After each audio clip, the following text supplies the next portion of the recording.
Hey, my name is Keith Gruber. I'm the inventor of this instrument called the Glide, and today I want to talk about accelerometers in music. Specifically, this is going to be about the Glide, but I think it is actually applicable to some other new instruments that are using the accelerometer.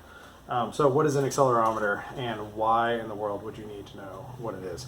First of all, if you play the Glide, if you have bought a Glide or you're getting one, obviously it's important to know how this thing works. Roughly speaking, all you really need to know is how to do the hit, how to move some ways, kind of do some monkey see, monkey do, what buttons do what. But I think that you're really going to start to understand the ins and outs of how to play this instrument and kind of some of the subtleties if you understand how an accelerometer works and why it's doing what it does.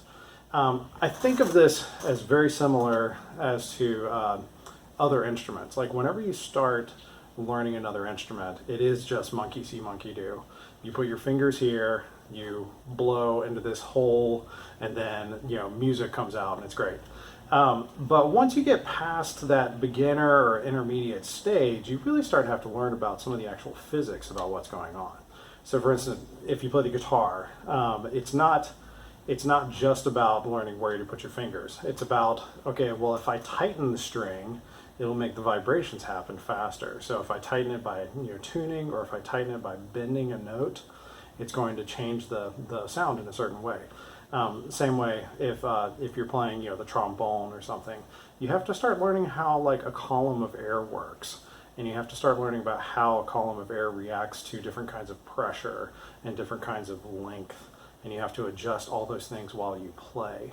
So whenever you really get into an instrument, it comes down to knowing the ins and outs of kind of the primary function, the primary sensor of that instrument, whether it's a column of air, whether it's a string, whether it's how the buttons work on your instrument. If you're playing piano, you need to know exactly where you're going to actually activate the note whenever you hit the keys. So in that vein, I think it's going to be really helpful for you to know how accelerometers work. So what is an accelerometer? Very roughly speaking, it's an extremely small sensor. It's essentially kind of like almost like a little grill that it will change based upon acceleration. It's like a tiny, tiny, tiny spring, very small. It's actually three sensors in one, or a three-axis accelerometer. That's the way most of them are. And in the Glide, you have a three-axis accelerometer in each of your controllers. And those accelerometers, they judge acceleration on the x-axis, the y-axis, and the z-axis. So you have those three different dimensions, because we live in three-dimensional space. Both controllers use that same kind of combination. With the left-hand controller, was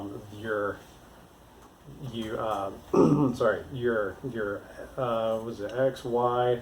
Your Y-axis accelerometer changes glide. So that's the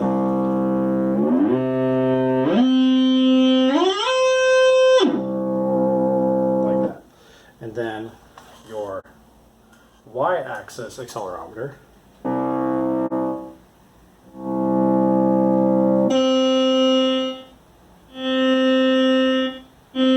changes volume. In the other controller, your x-axis, that does vibrato. It actually does vibrato a little bit more subtly than I normally use this, not just vibrato. You can actually change the pitch by about a quarter tone. So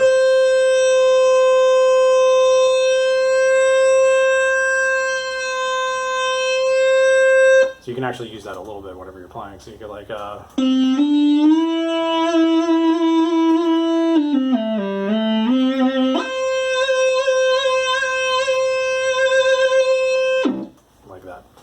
And then obviously the y-axis, that's how you do a hit. So I'm holding down a note, and then, and what's happening whenever you do that is you have an accelerometer that is judging acceleration. It is picking up on how fast you are moving, and then when you stop moving forward, it registers whatever that highest number is.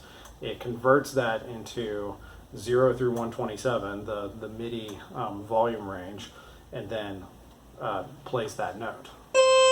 So if I hit it kind of softly, you get a softer note. Louder, you get a louder note. I don't know how well that comes out on YouTube because YouTube kind of compresses all your volumes into one. So, but anyway, it does make a difference whenever you hit it harder or softer. And then the up and down, the Z-axis, this is not something that I use all the time, but it's something that I use to set tone, is, let's see, it's a feature. You get like, so,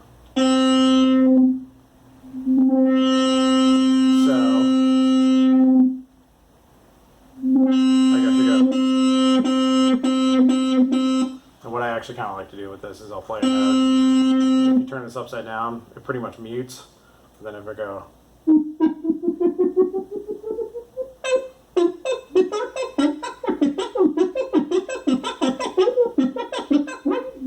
so eventually somebody's going to be able to do really well with that and do something that actually sounds like music. I'm not quite there yet. I'm not.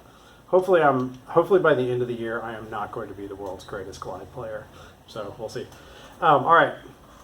So an accelerometer, it judges acceleration. That sounds obvious, but acceleration is not position and it's not speed. It is something different from those two things. So for instance, like if you're riding in a car and your car goes up to 80 miles an hour, when you're at 80 miles an hour and you stay there and you're cruising at that speed, you do not feel like pressed against the back of the car. You don't feel like, you know, you're about to die from all the pressure that is hitting you. No, you adjust very easily. You feel like you're pretty much still. And the reason why is because if you get up to 80 miles per hour and then you stay at 80 miles per hour, you are not changing acceleration anymore. All right, now if you're at 0 miles per hour and then you accelerate up to 80 miles per hour, during that entire time that you are accelerating, you do feel pressed against the back of your chair. If you go from 0 to 80 in 20 seconds, you are going to be, it's going to be hard. So that is acceleration. That is what this thing is judging. And it's also not exactly gravity. Acceleration and gravity are, roughly speaking, the same thing. Like this gets into sort of Einstein stuff that's beyond me. Gravity is the physical property of it is identical to acceleration, but that's not the way we necessarily experience it. We experience acceleration as a constant force here on Earth, but that's only because there's this huge mass, there's this huge centering mass below us called the Earth. So if you're on a rocket ship, same kind of idea. If you were on a rocket ship and the rocket is actually on, like the rocket is firing, then you're going to be feeling acceleration that entire time. But as soon as the rocket turns off, it stops firing, you're not going to be accelerating anymore, and you're going to feel like you're just floating. All right. So in a very real sense, whenever we're like standing up on the Earth, what we're really doing is we're feeling acceleration underneath us. And that acceleration, if there was nothing stopping us, like the Earth, if there was a big giant hole, that acceleration, we would feel it all the way to the absolute core of the Earth. So anyway, it's a little side tangent. The reason why this is important is because you can manipulate acceleration in a way that we don't normally think about manipulating gravity. So for instance, this instrument, it works on gravity because we have this big centering mass under us called the Earth. But then you can also manipulate it the same way using just acceleration. So let me give an example. All right, so I'm going to play this note, and then I'm going to let go here. So I've got that higher note. All right. Now, if I just move it from one to the other, the note changes. I'm going from this position to this position. But I don't actually have to go all the way there. I can go like this.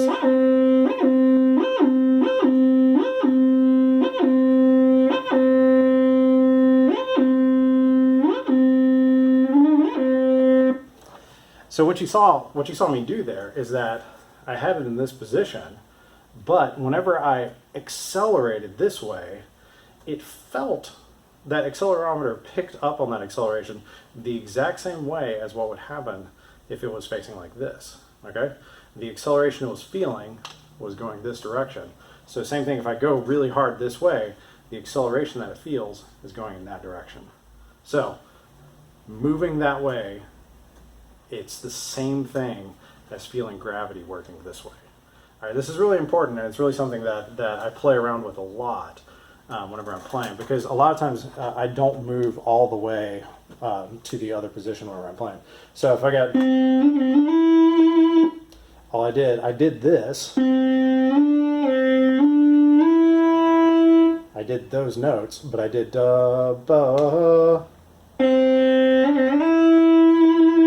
Taking it really slowly, I went bum, and then I held down the D, and then ja, it feels the D, and then it goes back to the C, ba, and then to the D again, and then I let go, and I do an E.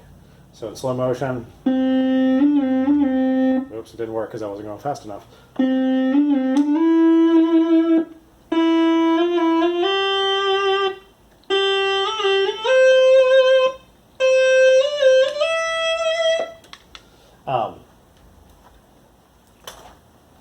So I hope that makes sense, all right? It's all about moving it and having the sensor in there pick up that acceleration so that it doesn't actually have to depend on the position. There are other ways this works that I don't necessarily, that I'm not really that good at yet. So for instance, I can move it this way really fast.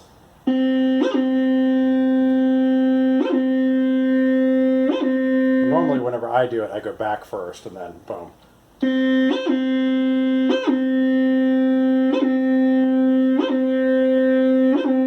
And again, it's because the sensor in there is feeling that acceleration this way on that y-axis.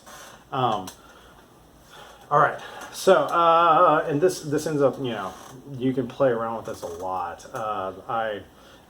Since the glide will save your note from position to position, I can actually do a lot of scales and stuff where I go back and forth between notes. So if I go,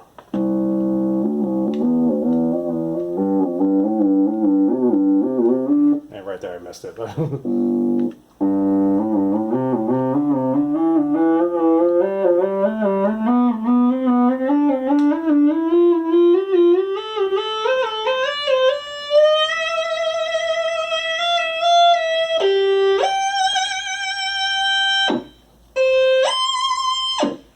like that. So there you go. I hope that was somewhat helpful. I know that was kind of a lot of information, and just like whenever you play guitar or violin, you start learning about things like harmonics and such, and false harmonics, and all sorts of where you play something on the string, how it changes things. I think the same thing happens with accelerometers. You start to learn about it, and then it takes a long time to kind of get used to the idea and to really start feeling the idea and feeling how it works. I want you to try, this will be the last thing, I want you to try something real quick with me, and it's something that I was not aware of until I started really working with accelerometers. Hold your hand out like this, okay? Just hold it down straight.